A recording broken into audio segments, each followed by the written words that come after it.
ഇപ്പോൾ സമൂഹത്തിലായാലും നമ്മുടെ ഫ്രണ്ട് സർക്കിളിലായാലും അല്ലെങ്കിൽ നമ്മുടെ ഒഫീഷ്യലി ഉള്ള നമ്മുടെ ഫ്രണ്ട് സർക്കിളിലായാലും ഏറ്റവും അധികം ഒരു മോശ നിലവാരം ഉള്ള ആൾക്കാരെ നമുക്ക് എങ്ങനെ തിരിച്ചറിയാം എന്നുള്ളതിനെ പറ്റി പറയുമ്പോൾ പ്രധാനമായിട്ടും പറയേണ്ടത് മറ്റുള്ളവരെ നിന്ദിക്കാനും ചൂഷണം ചെയ്യാനും അല്ലെങ്കിൽ മോശമായിട്ടുള്ള ന്യൂസ് ഇങ്ങനെ പറയാനും അതല്ലെങ്കിൽ വളരെ അനാചാരപരമായ പെരുമാറ്റം അല്ലെങ്കിൽ മോശമായ സംസാരം ഇതൊക്കെയുള്ള കുറച്ച് ആൾക്കാർ നമ്മുടെ എല്ലാവരുടെയും ലൈഫിൽ കാണും എന്നുള്ളതാണ്.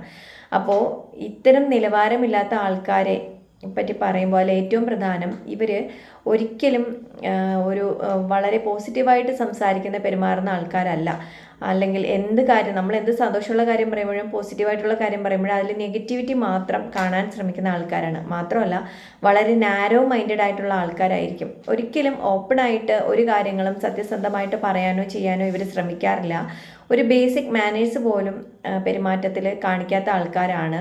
അല്ലെങ്കിൽ മറ്റുള്ളവരെ പറ്റി ചിന്തിക്കുമ്പോൾ ഇവർക്ക് മറ്റുള്ളവർക്കൊരു നല്ലത് വരണമെന്നൊന്നും ആഗ്രഹമില്ലാത്ത ആൾക്കാരാണ്.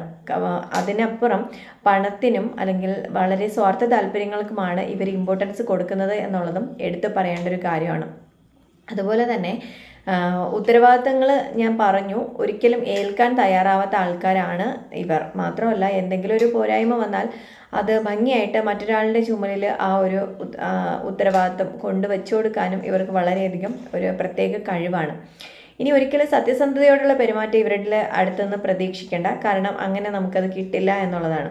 ഇപ്പോൾ ഒരാളിൻ്റെ നിലവാരം എന്നത് നമ്മൾ പലപ്പോഴും പുറമേ കാണുന്ന പുറമോടികളിലോ അല്ലെങ്കിൽ വസ്ത്രധാരണത്തിലോ അവരുടെ സാമ്പത്തിക അടിസ്ഥാനത്തിലോ വിദ്യാഭ്യാസത്തിലോ അവർ ചെയ്യുന്ന ജോലിയിലോ ഒന്നുമല്ല.